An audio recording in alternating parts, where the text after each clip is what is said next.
Chers téléspectateurs, bienvenue dans ce nouveau numéro de notre magazine Politique et Économie. Aujourd'hui, je reçois Monsieur Ernest Pardo. Bonjour Monsieur. Bonjour. Ernest Pardo, vous êtes d'abord chef d'entreprise, vous êtes expert en diagnostic d'entreprise et également en dysfonctionnement judiciaire, une spécialité reconnue, délivrée par la Commission européenne. Et donc, nous allons parler aujourd'hui du système judiciaire puisque vous signez cet ouvrage, La supercherie judiciaire. C'est un énorme pavé de connaissances dont on va parler dans un instant, de la criminalité en col blanc à la criminalité en robe noire. Vaste sujet. Ernest Pardo, pourquoi avoir écrit ce livre? J'ai écrit ce livre pour être utile aux autres. Nous sommes tous baignés dans un système de supercherie que nous ne comprenons pas, que nous ne saisissons pas, dont chacun d'entre nous est victime d'un élément du puzzle, mais personne n'a la connaissance du puzzle dans son entier. Et donc c'est dans cet esprit-là que j'ai écrit ce livre pour reconstituer le puzzle et expliquer aux gens dans quel système de société nous vivons. Quelle est la réalité de ce système? C'est donc pour démystifier ce système judiciaire, qui est la base de tout, parce que sans justice, il ne peut pas y avoir de société, que j'ai écrit ce livre, qui s'appelle d'ailleurs La justice démystifiée. Quel est l'objet de ce livre? L'objet de ce livre est de prévenir toute personne qui est en état de création, de développement ou de déclin d'entreprise, ou en amont, en cours ou en aval d'une procédure judiciaire, qu'elle sache, qu'elle découvre à quoi elle doit s'attendre. Car le message qu'on lui délivre, en apparence, n'est pas du tout celui qu'elle va découvrir dans la réalité. Alors, votre ouvrage, Ernest Pardo, se compose de 3 parties. Analyse du système judiciaire, les cas d'école et les solutions. Nous terminerons par celle-ci. Première question, Ernest Pardo, vous êtes un défenseur de la liberté d'expression et à ce titre, vous dénoncez les agissements de la Cour européenne des droits de l'homme en la matière. Qu'est-ce que vous pouvez nous dire? Alors, la Cour européenne des droits de l'homme intervient tout à fait en aval du système. Parce qu'avant d'arriver à la Cour européenne, il faut d'abord épuiser toutes les voies de recours internes. Ça veut dire en réalité s'épuiser par les voies de recours internes et non pas les épuiser. L'appel, la cassation. Etc. Et ensuite on aboutit donc devant la Cour européenne. Alors, ce musellement... Puisque vous y êtes allé, vous, devant la Cour européenne. J'ai pratiqué pendant 18 ans la Cour européenne des droits de l'homme et j'ai eu donc l'occasion au cours de ce parcours de vérifier comment ça se passe réellement. Et pas comment ça se passe uniquement en France. Comment ça se passe en Allemagne, en Italie, en Espagne, en Angleterre, etc. Puisque lorsque l'on fait des mémoires devant la Cour européenne, on est obligé de s'intéresser à la jurisprudence qui a été rendue par cette juridiction supranationale. Et donc, on s'intéresse aux affaires qui lui ont été déférées. Et alors, concernant la liberté d'expression. Alors, la liberté d'expression, je voudrais citer un ancien, Périclès, qui a dit que celui qui a une idée et qui ne sait pas l'exprimer n'est pas plus avancé que celui qui n'en a pas. Et en transposant cette pensée de Périclès, on peut dire que celui qui a un droit, mais qui ne peut pas le faire valoir, n'est pas plus avancé que celui qui n'en a pas. Or, on va instituer un système, une supercherie, un système qui aura pour vocation, pour finalité, d'empêcher qu'une personne, qu'un individu puisse faire valoir ses droits. Et on va donc instituer toujours un droit assorti d'un verrou, un droit assorti d'un verrou. Donc c'est un système clos en fait. C'est un système clos et que je compare un peu au train électrique. Vous savez, lorsqu'on a un train électrique, quand on est enfant, nous avons un train électrique qui tourne, il passe sous des ponts, il passe sous des gares, etc. Bon, on peut modifier la place des gares, on peut modifier la place des ponts, mais on ne sort pas du circuit. Ça tourne toujours en rond. Ça tourne tout le temps en rang et on ne sort pas du circuit. On est tout le temps dans le même circuit. Je voulais le préciser à nos téléspectateurs, Ernest Pardo, votre ouvrage est bourré de références classiques. On y trouve du Boileau, du Racine et en plus c'est un livre d'une grande qualité intellectuelle sur l'économie, sur le fonctionnement des entreprises. Mais évidemment, revenons au fonctionnement judiciaire. Y a-t-il, croyez-vous, Ernest Pardo, à l'indépendance aujourd'hui de notre justice? Alors, j'aimerais, pour répondre à votre question, vous montrer ce petit puzzle-là, ce petit casse-tête qui m'a beaucoup amusé et qui établit en réalité l'existence de 3 éléments qui constituent notre société. Nous avons d'abord un système plutocratique, ce sont les hommes de pouvoir, ce sont les gens qui ont de l'argent, qui financent les hommes au pouvoir, qui sont donc les politiques, lesquels vont désigner les hommes d'autorité, c'est-à-dire un système judiciaire, absolutoire, qui va couvrir les deux. Le système absolutoire va couvrir les turpitudes commises par les hommes de pouvoir pour avoir de l'argent, argent avec lequel ils financent les politiques, et le système politique qui est tenu par les affaires que l'on connaît, il est tenu par le système judiciaire et il tient le système judiciaire puisque le système judiciaire, sa carrière, son évolution, son avancement dans son tableau d'avancement dépend du politique. Donc on se tient par la barbichette et voici comment c'est articulé. Alors ça c'est très intéressant parce que vous voyez, la clé du dénouement c'est la justice, celui-là, vous voyez. J'essaye de... voilà. Et lorsqu'on regarde chacun de ces éléments, de quoi il est constitué et qu'est-ce qu'il contrôle, eh bien on se rend compte que la totalité des institutions, des organisations, par les technostructures politiques ou administratives, par les hauts fonctionnaires, par les comités de l'État, par les grands et petits comités de l'État d'ailleurs, bon, sont entièrement entre les mains de ces trois éléments-là. Comment, où est-ce que vous avez, quelles preuves pouvez-vous nous apporter de cette corruption de la justice et de cet ensemble d'entremêlements? Alors, il suffit de voir les affaires. Nous avons, je crois, en France, quelque chose comme 14 millions de décisions judiciaires qui sont rendues chaque année. Et nous avons un taux d'insatisfaction des usagers de la justice, que je n'aime pas appeler des justiciables, parce qu'être justiciable, c'est déjà être accusé de quelque chose. Moi, je préfère utiliser le terme usager de la justice. Et 78% de ces usagers de la justice se plaignent de leur justice.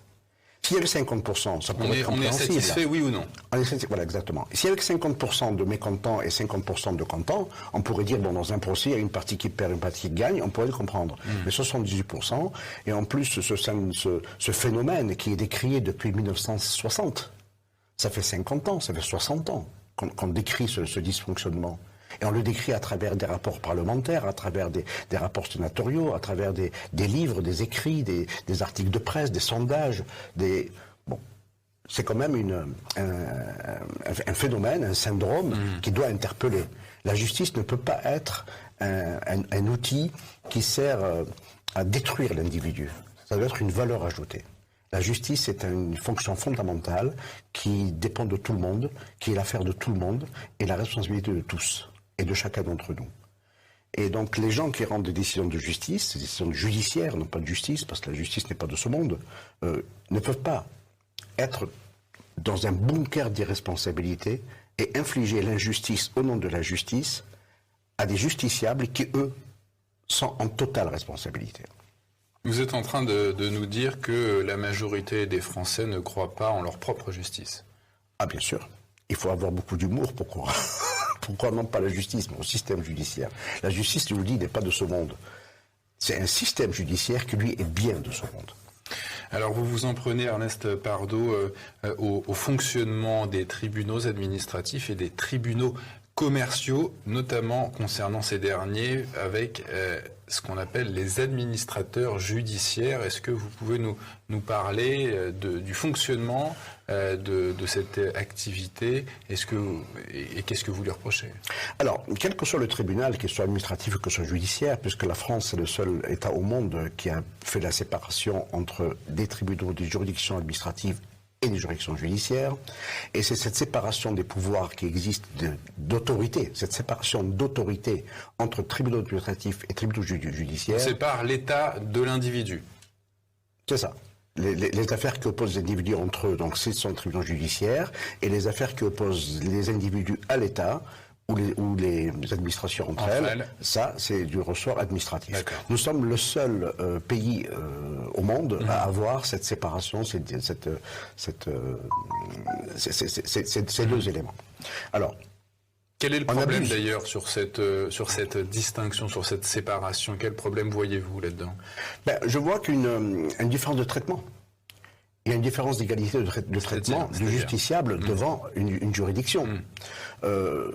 D'abord, ces juridictions-là, au sein même du même corps, du même type de juridiction, vous avez des terminologies différentes. Vous avez des cas de recevabilité qui sont différents. Vous avez des délais qui sont différents. Nous avons quelque chose comme 380 délais de procédure. Nous avons des modes de fonctionnement totalement différents. Donc, toute cette complexification, toute cette complexité est faite pour justement égarer le justiciable dans les méandres de difficultés que Boileau a dénoncé dans une de ses satires. Il a dit, moi, que j'aille crier dans ce pays barbare, où l'on voit tous les jours l'innocence aux abois, errer dans le détour d'un dédale de loi, et dans l'amas confus de chicanes énormes, ce qui est blanc au fond, rendu noir par les formes. Avant lui, Tacite avait dit que plus un État est corrompu, plus il multiplie les textes. Or, des textes, on en a 15 000 par an. Nous avons 68 codes, etc. Je vous propose, Ernest Pardo, de faire une courte pause. On va se retrouver dans un instant pour évoquer la suite. Ernest Pardo, nous étions en train de parler du fonctionnement des tribunaux administratifs et des tribunaux commerciaux, avec notamment l'activité d'administrateurs judiciaires. Vous dites que ces administrateurs judiciaires sont responsables de la destruction du tissu des entreprises, et il y a un mot qui revient sans cesse dans votre ouvrage, c'est celui de prédation. Oui. Alors la prédation, c'est une notion qui a été définie par Platon, vous voyez, ça c'est pas d'hier, qui a été reprise aussi par Frédéric Bastiat, et qui distingue dans l'activité économique des individus deux types d'activités. Il y a l'activité de production et l'activité de prédation. Il est plus facile de prendre que de fabriquer. Et c'est pour ça que dans ce livre, j'évoque deux fables, l'une de La Fontaine, qui incite le petit peuple, la France d'en bas, à travailler et à prendre de la peine, c'est le fond qui manque le moins. Et puis, un autre message destiné par Boileau à la France d'en haut, et qui dit « Loin d'être généreux, mon fils, engraisse-toi du sucre des malheureux ». Donc nous retrouvons deux catégories de personnes, une qui se brûle les doigts pour tirer les marrons du feu, et l'autre qui en profite. Là, nous sommes exactement dans la même démarche. Et la prédation, il faut m'expliquer comment 384 mandataires judiciaires peuvent se partager le pactole de 70 000 entreprises par an en liquidation judiciaire. Et non seulement ils prennent les actifs sociaux et patrimoniaux de l'entreprise, mais ils prennent également le patrimoine personnel de ceux qu'ils ont exécutés. Il faut expliquer comment aussi certains juges finissent par devenir adjudicataires de biens qu'ils ont mis en liquidation judiciaire. Et tout ceci en totale impunité. Alors, pour revenir aux tribunaux, qu'ils soient administratifs ou que ce soit judiciaires, ça n'a aucune espèce d'importance. C'est la méthode, c'est le système. Ce livre décrit l'existence d'une méthodologie. Cette méthodologie comporte 12 typologies. Ces 12 typologies se déclinent en 144 techniques de perversion des textes et des procédures. Et là, j'ai inventé deux néologismes, un que j'appelle la juridistique, c'est-à-dire tout ce qui est perversion des textes, tout ce qui est juridique, c'est les textes, et la judiciaristique, tout ce qui est judiciaire, c'est les procédures, c'est la perversion des procédures. Tout ceci s'applique en 16 tableaux stratégiques et comporte 68 plans tactiques. Ce qui veut dire que lorsque vous rentrez devant les juridictions, vous êtes en face, non pas d'un juge, qui n'est pas là pour appliquer le droit, pas du tout, il est là pour gérer sa carrière. Quand vous êtes devant un tribunal, ce tribunal il va servir d'alibi à la supercherie judiciaire de laquelle sont victimes toutes les personnes qui s'adressent à lui en croyant, comme on s'adresse au tribunal de commerce, en croyant qu'on va pouvoir trouver le salut en se déclarant en cessation de paiement et en bénéficiant d'un plan. Or, 97% d'entreprises qui s'adressent au tribunal de commerce sont liquidées à la première audience. Ce qui pose la question de la sélection de ces mandataires judiciaires. On nous dit qu'ils sont omniscients. Omniscients en quoi? Si on calcule ce que j'ai décrit dans le livre, si on calcule le nombre d'entreprises que chacun d'entre eux doit traiter, je crois qu'il y a 440 entreprises, on divise 70 000 entreprises par 380 mandataires, on trouve 440 entreprises par an et par personne. Ça veut dire qu'ils ont deux jours pour redresser soi-disant l'entreprise. 2 jours. Et cette entreprise, ça peut être un hôtel, ça peut être une chaîne de grands magasins, ça peut être une boutique, ça peut être un étal de boucherie, ça peut être un artisan, ça peut être une multinationale. Ils ont 2 jours. Alors il faut qu'on m'explique comment ces omniscients peuvent-ils redresser une entreprise dans laquelle ils ne connaissent rien. Ils ne sont même pas capables de vous citer les 3 premiers concurrents principaux de cette entreprise et ils prétendent la redresser. et le chef d'entreprise qui, lui, évolue depuis 10, 15, 20, 30 ans dans son secteur et qui n'a pas pu le surmonter pour des questions occultes, lui, on l'évince complètement, il n'a pas droit à la parole. Pourquoi vous utilisez ce mot de perversité? Qu'est-ce que la perversion? La perversion, c'est l'art et la manière de modifier la finalité, le sens d'un texte, ou d'une mesure, ou d'une disposition. On va donc la pervertir. Voilà. Il y a une blague qui dit que le chef ne lit pas le journal, il s'instruit. Le chef ne drague pas la secrétaire quand il est sur ses genoux. Non, il l'éduque. Vous voyez? Voilà. Donc c'est ça la perversion. Ernest Pardo, vous avez mis au point ce que vous appelez les lois Pardo. Elles sont au nombre de 3. Est-ce que vous pouvez nous les décliner? Oui, ça m'a beaucoup amusé. Alors, la première loi de Pardo, je me suis inspiré d'Einstein, célèbre pour avoir formulé la relativité restreinte. E égale mc2. Pour Einstein, l'énergie est égale à la masse que multiplie la vitesse élevée au carré. Et moi, donc, j'ai repris les mêmes éléments, mais je désigne autre chose. E, pour moi, c'est l'enrichissement crapuleux, qui est égal à la masse des malversations, M, qui prospère à la faveur de la criminalité économique et financière, élevée au carré de la criminalité morale des institutions. Le tout débouche vers l'infini pour aboutir au chaos. Voilà, ça, c'est la première loi de Pardo.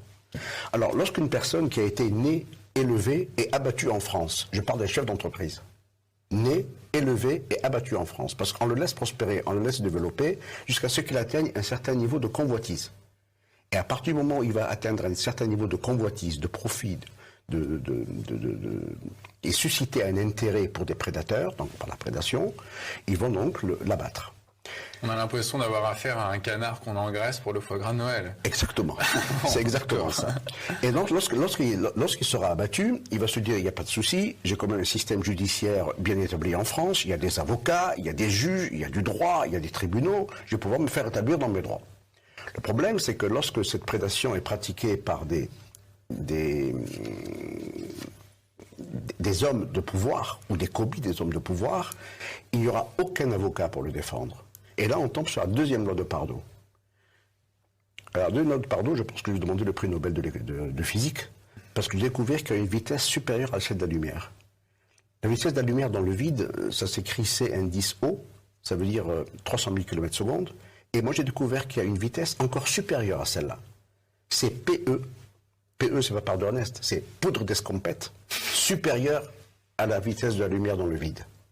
Parce que lorsqu'on va se demander à un membre de la junte judiciaire d'attaquer un de ses confrères, d'attaquer un homme de pouvoir, d'attaquer un politique, il va prendre la fuite à une vitesse supérieure à celle de la lumière.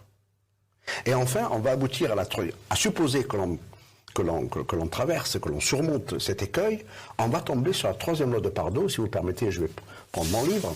Et la troisième loi de Pardo est intéressante, parce qu'il faut une mathématique aussi assez complexe. Alors, qu'est-ce qu'elle dit, cette troisième loi de Pardo? Je vais donc la montrer, elle est ici. Elle dit que... On la montrera à la post-production. On la montrera. Elle dit que les personnes auxquelles on s'adresse sont régies par les 6 I. 6 I. Quels sont les I? Les I, c'est l'irresponsabilité, l'inviolabilité, l'inamovibilité, l'incompétence, l'intouchabilité et l'infaillibilité de l'agent judiciaire. On a affaire à des dieux de l'Olympe. Ils sont irresponsables, inviolables, incompétents, intouchables. D'accord? Et ils sont régis par 2 protections, le statut et la secte. Qu'est-ce que c'est la secte? Alors, la secte, c'est l'appartenance à toute forme de cercle d'influence, de n'importe quelle nature, que ce soit franc-maçonnique, que ce soit peu importe lesquels, que ce soit des anciens élèves, que ce soit des syndicales. Bon. Ce sont des cercles d'influence qui s'autoprotègent les uns des autres. Bon. Et ils vont bénéficier, grâce à ça, sachant qu'il n'y aura personne pour vous défendre, par la deuxième loi de Pardo, personne ne sera pour vous défendre, ils vont bénéficier d'une impunité qui est fondée sur l'immunité et sur le privilège. Privilège de juridiction, privilège de clergé, ça veut dire qu'ils se jugent contre eux, etc. Tout ceci n'appartient bien sûr pas du tout au monde de l'égalité. Et quelle que soit votre responsabilité ou votre culpabilité, vous serez exonéré. Ça débouchera sur rien. Vous voyez, quand on prend le cas de Christine Lagarde, ça débouche sur quoi? Sur rien. Et vous revenez également, Ernest Pardo, vous venez de l'évoquer, sur le fait que les juges soient totalement irresponsables et qu'ils ne soient jamais punis de leurs fautes. Jusqu'où cette irresponsabilité va-t-elle? Jusqu'à l'infini. Les juges, ils n'ont même pas de compte à rendre à Dieu. Ils ont des comptes à rendre à une entité encore plus indéterminée que Dieu, qu'on appelle l'âme et conscience. L'âme et conscience, voilà. En âme et conscience. En eux-mêmes. Ils rendent des comptes à eux-mêmes, à leur âme et conscience. Oui. Alors, Ernest Pardo, vous avez écrit ce livre via votre expérience personnelle. Qu'est-ce qui vous est arrivé en tant que chef d'entreprise? Ce qui m'est arrivé n'a pas beaucoup d'importance, comme d'ailleurs tout ce que je décris dans les exemples que je donne n'a pas beaucoup d'importance. Mais pour illustrer votre propos. Alors, ce qui est important, d'abord j'ai écrit ce livre pour le dédier à mon épouse, qui en est décédée. Après 38 ans de combats truqués, mon épouse en est morte. Donc j'ai écrit ce livre pour le lui dédier et rendre hommage à sa présence à mes côtés durant toutes ces années, 38 ans de combat, 38 ans de lutte.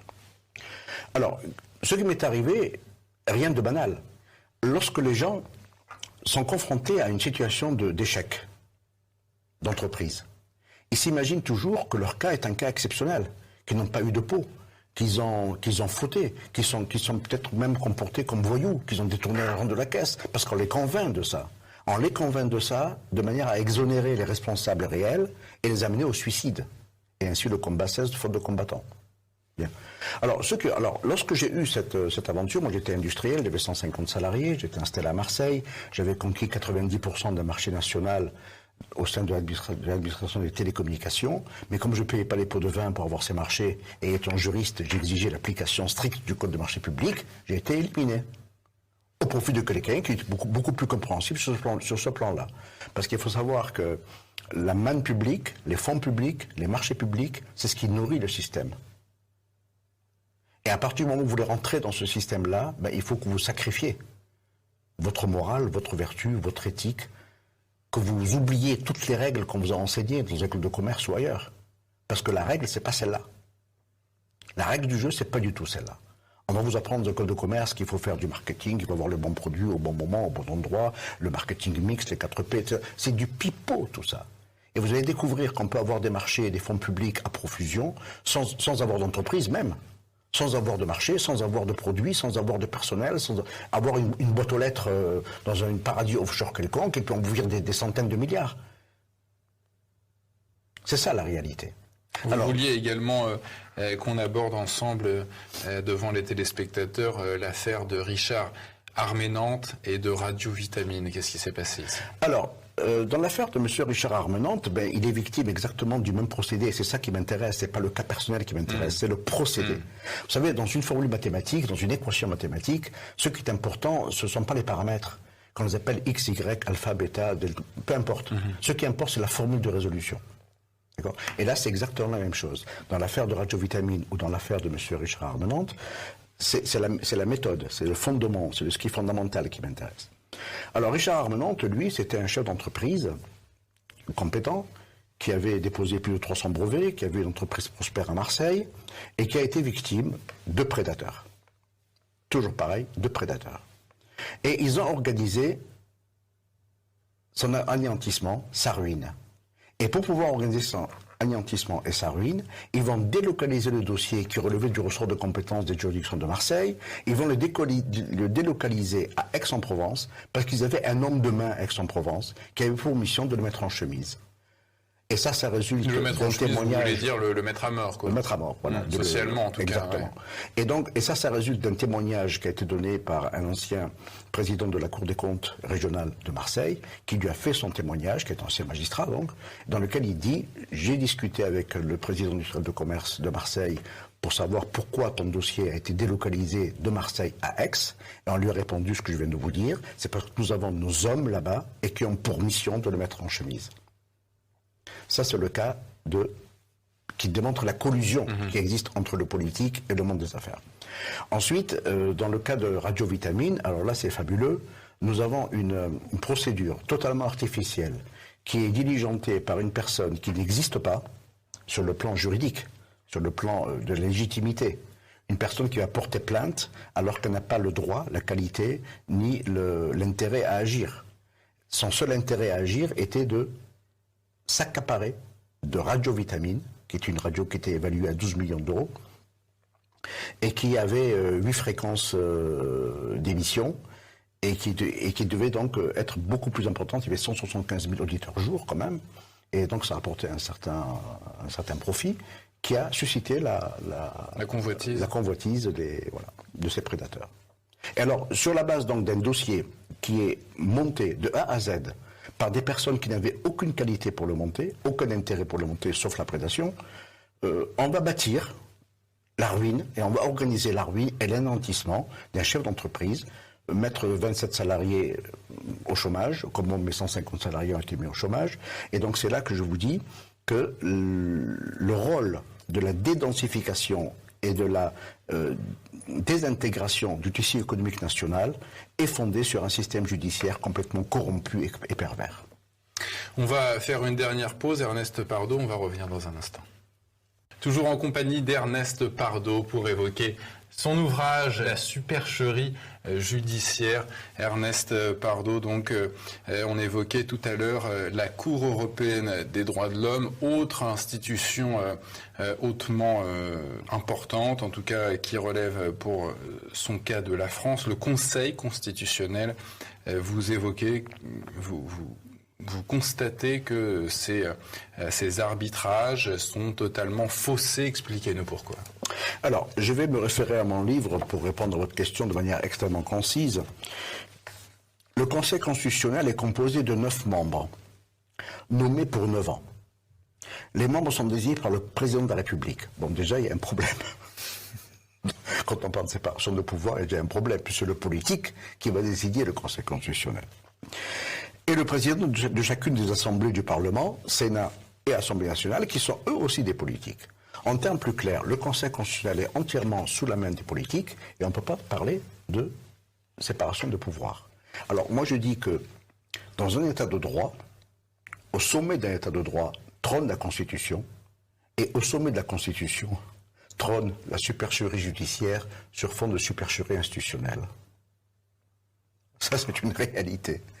Ça explique pourquoi aussi plusieurs questions prioritaires de constitutionnalité voilà, ne sont pas renvoyées dans le Conseil constitutionnel, puisque les organes judiciaires qui ont pour mission et pour charge de servir de courroie de transmission, de transmettre uniquement les questions, ne le font pas, puisqu'ils font elles-mêmes partie du système et sont là pour protéger le système. Autre phénomène, on en parlait tous les deux, Ernest Pardo, avant de nous rendre sur le plateau, c'est la lenteur du système judiciaire en France. Vous l'expliquez par un phénomène de volonté. Bien sûr. Alors, il y a un adage qui dit que les lenteurs de la justice aboutissent à une absence de justice. Lorsque vous mettez 5, 10, 15, 20, 25 ans pour aboutir à vos droits, ben, c'est une victoire la Pyrrhus. Vous n'aboutissez à rien, si vous y parvenez. Parce que je prends le cas de mon épouse, elle en est morte. Alors, cette lenteur de la justice est organisée. Elle est organisée structurellement par les budgets. Pourquoi y a-t-il 6500 magistrats en France? Pourquoi y a-t-il X centaines de juges d'instruction? Vous me disiez, un procès en règle générale en France, oui, c'est 15 ans. Il faut compter 15 ans. Il faut compter 15 ans. Je prends le cas d'un procès à caractère prioritaire, à caractère alimentaire, comme un prud'homme. Bien, une procédure devant les prud'hommes, ça dure 15 ans. Entre l'audience de conciliation au départ et l'arrêt définitif rendu par une cour d'appel de renvoi, il faut compter 15 ans. En termes plus clairs, si vous rentrez dans la vie active à 25 ans et que votre durée de vie est de 70 ans, dans votre vie, vous avez droit à faire 4 procès. Oui, c'est extraordinaire. Voilà, c'est fantastique. On peut avoir une mise à mort en 4 actes. Exactement. Exactement. Et cette mise à mort, je la compare à celle de l'arène. Lorsque le taureau rentre dans une arène, il va rentrer dans un décorum, il ne sait pas ce qui va lui arriver. Et il va sortir comment? La queue et les oreilles coupées. Peut-il y avoir une réforme du système judiciaire? Pas pour vous, Ernest Pardo. Oui, il faut qu'il y ait une réforme du système judiciaire, parce que si on ne réforme pas ce système, nous allons aboutir au nihilisme, qui va déboucher sur l'anarchie et aboutir au chaos. Or, une société qui n'est pas dans ses institutions, qui n'est pas solide dans ses institutions, c'est une société qui est vouée à quoi? À la violence. Mais des réformes, il y en a déjà eu, Ernest Pardo. Notamment la réforme du Code pénal en 1994. Oui, tout à fait, c'est exact. Oui, alors toutes les réformes j'ai observé que toutes les réformes qui ont eu lieu depuis 1994, notamment parlant du Code pénal, qui depuis 162 ans était toujours en vigueur, avant 1994, ont pour effet de corriger les interstices dans lesquels on pouvait obtenir un droit. Ils bouchent ces interstices. Ils disent, ah, là on a oublié ce truc-là, donc on va le boucher. Et je prends pour exemple l'ancien article 114 du Code pénal, qui visait tous les commis d'autorité, commis de pouvoir, qui étaient responsables et passibles de la dégradation civique et de l'inéligibilité, s'ils commettaient certains actes d'infraction dans leur fonction. Et bien le 114 a disparu, il l'a remplacé par un autre article qui est beaucoup plus léger, beaucoup plus dilué, beaucoup plus... Voilà. Donc toutes les réformes du Code n'ont pas pour effet d'améliorer le système de société, mais ont pour effet de garantir l'impunité et les responsabilités de ceux qui commettent des infractions. C'est Thierry Lévy, je crois, qui a dit que le droit n'est pas là pour punir le crime, il est là pour le protéger. Maître Thierry Lévy. Oui, absolument. Feu Maître Thierry Lévy. C'est ça, feu Maître Thierry Lévy. Je le cite d'ailleurs dans mon livre. Indépendamment de sa vie privée, c'est le juriste qui m'intéressait. Voilà. Alors, Ernest Pardo, pour terminer, il nous reste un petit peu plus de 7 minutes. Vous proposez dans votre ouvrage une série de propositions pour réformer ce système judiciaire. Est-ce que vous pouvez nous en donner les grands axes? Oui. Alors, il y a deux axes principaux. Le premier, et le fondement de tout ça, d'abord, l'élément fondamental, c'est la responsabilité. Il faut que toute personne qui intervient dans la formation d'une décision judiciaire, à quelque niveau qu'elle se trouve, que ce soit un avocat, un huissier, un magistrat, un expert, un enquêteur, peu importe ce qu'il est, un procureur, il faut qu'il soit responsable de ses actes. Or, cette responsabilité, nous ne l'avons pas. Nous avons une masse de responsables face à des masses d'irresponsables. Et cette irresponsabilité, elle est soit tacite, soit explicite. Donc, ça, c'est le fondement. Ensuite, il faut s'attaquer sur les deux axes principaux. Le premier, c'est se soustraire à l'influence de cette engeance, en privilégiant toutes les formes, les formes de résolution des conflits qui ne soient pas judiciaires, ça veut dire l'arbitrage, ça veut dire la convention, ça veut dire la conciliation, etc. Donc il faut échapper à cette emprise, ça c'est un premier point.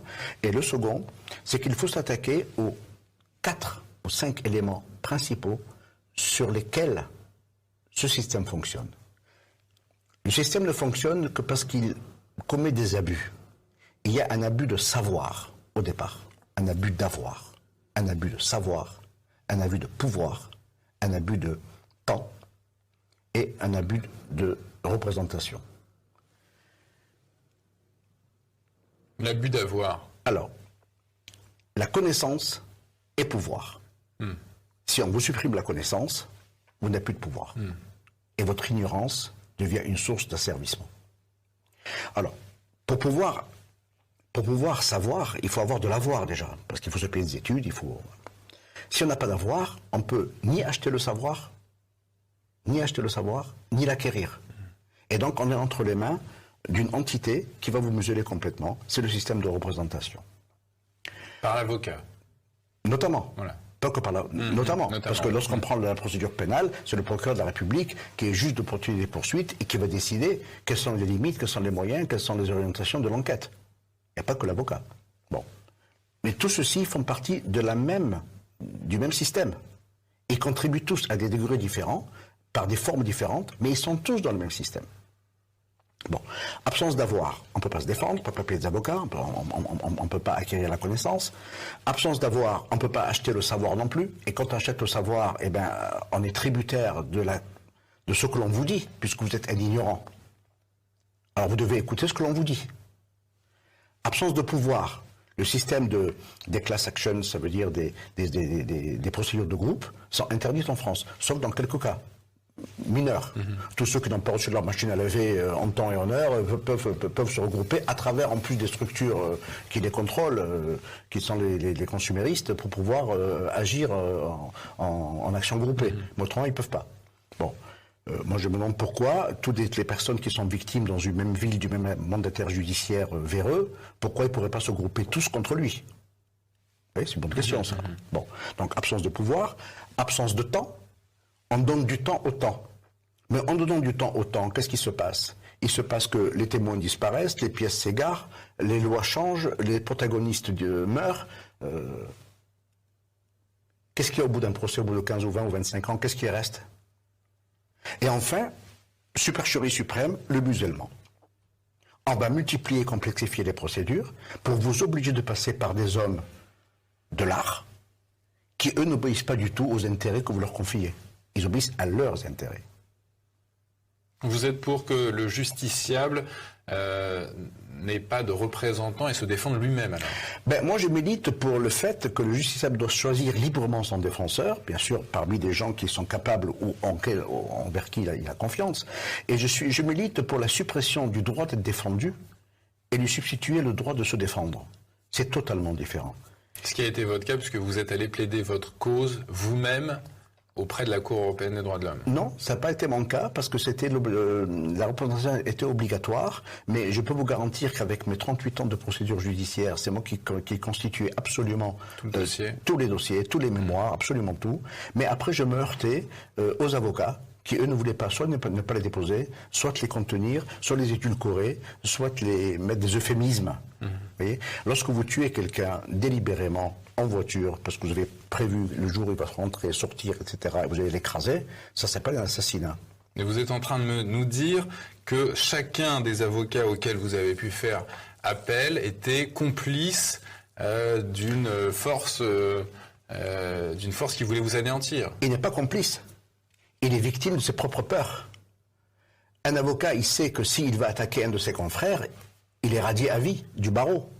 On va faire en sorte de lui faire perdre toutes ses procédures et tous ses procès pour lui mettre une image de loser, une image de perdant, il n'aura plus de clients. Le suicide de M. Sipiliti, de l'avocat Joseph Sipiliti, c'est un des exemples. Quand on attaque le système vous éjecte. Et il vous laisse une seule possibilité, c'est vous suicider. Ou alors vivre en asservi. Je crois que c'est Peggy qui a dit quand la vérité n'est pas libre, la liberté n'est pas vraie. Je vous propose de terminer notre entretien, Ernest Pardo, sur ces jolis mots. Et donc, je rappelle à notre public le titre de votre ouvrage, c'est La supercherie judiciaire, un livre très documenté, très dense pour les étudiants, pour les citoyens, et donc un livre que vous pourrez retrouver aux éditions Décime, puisque vous êtes en train de changer d'éditeur. C'est en cours. C'est en cours. Donc ça devrait normalement... Mais pour l'instant, on peut écrire à la radio ici, enfin à la TV Liberté, dans le cas où les gens seraient intéressés, puis je suis en train de changer d'éditeur. La supercherie judiciaire, de la criminalité en col blanc à la criminalité en robe noire. Merci Ernest Pardo d'être venu sur notre plateau. Merci à bientôt, chers téléspectateurs.